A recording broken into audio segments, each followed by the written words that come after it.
Hello बच्चों, आज हम लोग कक्षा 4 हिंदी व्याकरण का सर्वनाम नामक पाठ पढ़ेंगे। तो सबसे पहले हम लोग इसकी परिभाषा जान लेते हैं। संज्ञा के स्थान पर जिन शब्दों का प्रयोग किया जाता है उन्हें सर्वनाम कहते हैं। जैसे मैं, वह, कौन, किसका आदि। सर्वनाम के प्रकार।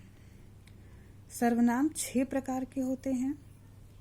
पुरुषवाचक सर्वनाम, निश्चयवाचक सर्वनाम, अनिश्चयवाचक सर्वनाम, संबंधवाचक सर्वनाम, प्रश्नवाचक सर्वनाम तथा निजवाचक सर्वनाम।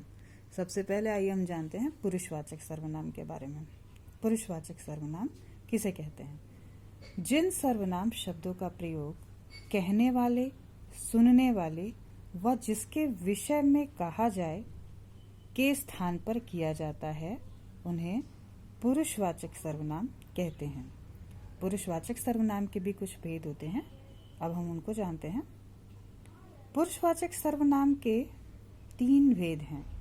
पहला उत्तम पुरुषवाचक सर्वनाम, जिसमें आते हैं मैं, हम, मुझे, मेरा, हमारा, हमें आदि। मध्यम पुरुषवाचक सर्वनाम तू, तुम, तुझे, तुम्हें, तेरा, आप, आपका, आपको आदि। अन्य पुरुषवाचक सर्वनाम में आते हैं वह, वे, उन्हें, उसे, इसे, उसका, इसका आदि।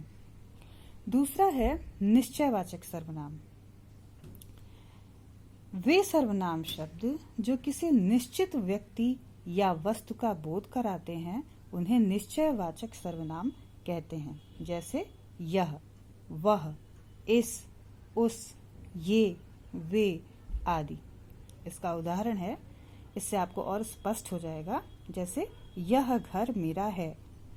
यहाँ पर ये निश्चित रूप से कहा जा रहा है कि ये मेरा घर है।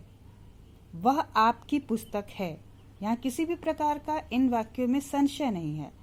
यह मेरा भाई है। तो ये हैं निश्चयवाचक सर्वनाम के उदाहरण। तीसरा है अनिश्चयवाचक सर्वनाम।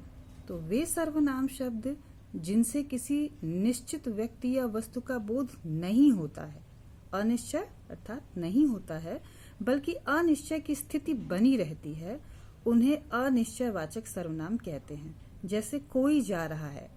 यहाँ पर ये निश्चित रूप से नहीं कहा जा सकता है कि कौन जा रहा है। तो कोई जा रहा है अर्थात अनिश्चय की स्थिति बनी हुई है। वह कुछ खा रहा है। किसी ने कहा था। तो इन वाक्यों में अनिश्चय की स्थिति बनी हुई है, अतः ये अनिश्चयवाचक सर्वनाम के अंतर्गत आते हैं।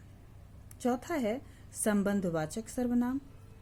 जो सर्वनाम शब्द किसी एक बात का संबंध किसी अन्य व्यक्ति से बताते हैं वहां संबंधवाचक सर्वनाम होता है।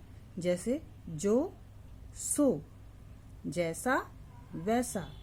उदाहरण देखिए, जो जागेगा वह पाएगा। जैसी करनी वैसी भरनी। जो सत्य बोलता है वह नहीं डरता। आइए अब 5वां देखते हैं प्रश्नवाचक सर्वनाम। जिन सर्वनाम शब्दों का प्रयोग प्रश्न पूछने के लिए किया जाता है उसे प्रश्नवाचक सर्वनाम कहते हैं। जैसे ये कुछ शब्द हैं, क्या, किससे, कौन। उदाहरण है, कल तुम किससे बात कर रहे थे। यहाँ पर प्रश्न किया जा रहा है, इसलिए ये किस प्रकार के सर्वनाम है? प्रश्नवाचक सर्वनाम।